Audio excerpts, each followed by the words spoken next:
ফুটন্ত পানিতে কলিজা ঢেলে একটা অবাক করা জিনিস দেখাবো, যেটা কখনোই আপনারা করেননি। আর এইভাবে কলিজা রান্না করলে একদম শক্ত হবে না, একদম নরমও থাকবে না, খেতে এত মজা হবে কি বলবো, হাত চেটে পুটে খাবেন। আসসালামু আলাইকুম, কেমন আছেন সবাই? আশা করি ভালো আছেন। আলহামদুলিল্লাহ, আমিও ভালো আছি। আমি কলেজের উপর থেকে প্রথমে পর্দাটা সরিয়ে নিচ্ছি। পর্দাটা তুলে নিলে সবচেয়ে ভালো হয়, কারণ এই পর্দাটা খাওয়া একদমই ঠিক না। এটা কখনোই পেটে গিয়ে হজম হবে না, এতে করে শরীর খারাপ হবে। তারপর কলিজাগুলোকে টুকরো টুকরো করে কেটে নিয়েছি, আর এবার আমি ফুটন্ত গরম পানির মধ্যে দিয়ে দিলাম। তারপর নেড়েচেড়ে ভালো করে মিশিয়ে দিয়েছি, আর এখন দিয়ে দিব সামান্য করে একটু করে ভিনেগার। আর তারপর দিয়ে দিব লেবুর রস। ভিনেগার আর লেবুর রসটা দিলে কলিজার যে একটা ব্যবসা গন্ধ আছে, এই গন্ধটা আর থাকবে না। এখন কিন্তু আর বলক আনা যাবে না, আর চুলার আঁচটা কমিয়ে রাখলেই হবে। আর এইভাবে রাখতে হবে প্রায় 5 মিনিটের মতো। আর 5 মিনিটের মধ্যে অনেকবার নেড়ে চেড়ে দিবেন। তারপর কিন্তু আমি তুলে নিচ্ছি। এই তো একটু আমি নর্মাল পানিতে তুলে নিচ্ছি। এভাবে সবগুলো কলিজা যখন তুলে নিয়েছি, তখন দেখেন কতটা সুন্দর হয়েছে, কতটা ফ্রেশ আছে। আর এটা যদি আপনি বলক আনতেন পানি, তাহলে কিন্তু কলিজাগুলো একদমই ফ্রেশ থাকতো না। তো যাই হোক, এখন এই তো তোলা হয়ে গেছে, আর আমি পানি থেকে ভালো করে ধুয়ে উঠিয়ে নিয়েছি। আর এখন আমি হাতে বানানো টক দইটা দিয়ে দিচ্ছি। এটা আমি ঘরে হাতে টক দইটা বানিয়ে নিয়েছি। টক দইটা দিয়ে দিলাম, আর আপনারা বাজারের টক দইও ব্যবহার করতে পারেন, কোনো সমস্যা নেই। এই তো এখন দিয়ে দিলাম এখানে আদা রসুন বাটা, তারপর দিয়ে দিলাম এখানে হলুদের গুঁড়ো, আর একটু ধনিয়ার গুঁড়ো, আর সাথে দিয়ে দিলাম মরিচের গুঁড়ো। আর এখন ভালো করে মিশিয়ে নেবো। এখানে অল্প অল্প করে মশলা দিবেন, যেহেতু মশলাটা আরো একবার ব্যবহার করতে হবে।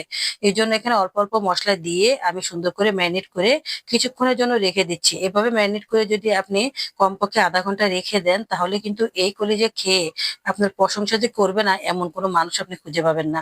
কারণ এতটাই মজা হয়। গরুর কলিজা বলি, খাসির কলিজা বলি, শুধু রান্না করলেই হয় না, এটা কিভাবে মজা হবে, কিভাবে একটু নরম থাকবে, খেতে ভালো লাগবে, এগুলোর দিকেও আমাদের খেয়াল রাখতে হবে। তো যাই হোক, আমি এখন ম্যারিনেট করে সুন্দর করে এক সাইডে রেখে দিচ্ছি। আর এদিকে আমি একটা ফ্রাই প্যান বসিয়ে দিয়েছি, তার মধ্যে তেল দিয়ে দিলাম। আর এখন দিয়ে দিচ্ছি এখানে গরম মশলা। গরম মশলাটা আমি গোটাই দিয়েছি। আর সাথে দিয়ে দিলাম এখানে পেঁয়াজ। এখানে বড় সাইজের একটা পেঁয়াজ ব্লান্ডার করে দিয়েছি, তার মধ্যে দিয়ে দিলাম এখানে আদা রসুন বাটা। আর এবার আমি ভালো করে নেড়েচেড়ে মিশিয়ে নিচ্ছি। তারপর দিয়ে দিলাম এখানে হলুদের গুঁড়ো, ধনিয়ার গুঁড়ো, মরিচের গুঁড়ো, আর দিয়ে দিলাম এখানে জিরের গুঁড়ো, আর স্বাদ মতো লবণ। এভাবে কলিজা রান্না করলে একদমই নরম থাকবে, খেতেও ভালো লাগবে। এটার স্বাদ আপনার মুখে লেগে থাকবে, এতটাই মজা হয়। এখন মশলাটা ভালো করে কষানো হয়ে গেছে। এবার আমি দিয়ে দিচ্ছি এখানে সেই ম্যারিনেট করা কলিজাগুলো। বাস দিয়ে দিলাম। এখন ভালো করে কষিয়ে নেব। অবশ্যই আপনারা পুরো ভিডিওটা দেখবেন, একদমই স্কিপ করবেন না, তাহলে অনেকগুলো টিপস আপনারা দেখতে পাবেন না। এতে করে কলিজাটা মজা হবে না। তো যাই হোক, এই তো আমি ভালো করে নেড়েচেড়ে এখন কষিয়ে নিয়েছি। তার মধ্যে একটু করে পানি দিয়ে দিলাম। পানি দেওয়ার পর আবার ভালো করে একটু করে কষিয়ে নেব, একদম পানিটা শুকিয়ে যাওয়া পর্যন্ত। আসলে মাংসটা যেমন তেমন করে রান্না করা যায়, কিন্তু কলিজাটা কিন্তু যেমন তেমন করে রান্না করা যায় না। এটার অনেক প্রসেসিং আছে, আর ওই প্রসেসিং গুলো খেয়াল করলে কলিজাটা ভীষণ মজা হয়, খেতে খুবই ভালো লাগে। এই তো আমি এখন দেখিয়ে দিচ্ছি কষানোর পর কেমন হয়েছে। দেখেন একদম তেলের উপর চলে এসেছে। আর এখন আমি পরিমাণ মতো পানি দিয়ে দেব। একদম বেশি পানি দেওয়া যাবে না, অল্প পানি দিলেই হবে। আর পানিটা যখন বলক এসে যাবে, তখনই এটা চুলাটা একটু আঁচ কমিয়ে দিবেন, আর ঢাকনা দিয়ে রেখে দিবেন। এতে করে কলিজাটা আস্তে আস্তে সিদ্ধ হয়ে যাবে। এই তো সিদ্ধ হয়ে গেছে, একদমই হয়ে গেছে। এখন আমি দিয়ে দিলাম কয়েকটা কাঁচামরিচ। কাঁচামরিচটা লাস্টে দিলে ফ্লেভারটা খুব সুন্দর হয়। তারপর দিয়ে দিলাম এখানে ভাজা পেঁয়াজের বেরেস্তা। কলিজাতে লাস্টে সবসময় একটু ভাজা বেরেস্তা দিলে খুবই মজা হয়, কালারটাও সুন্দর হয়। আর লাস্টে দিয়ে দিলাম একটু করে চিনি। চিনিটা দেওয়াতে অনেকটা ঝালের ব্যালেন্স করবে, এতে করে খেতেও মজা হবে।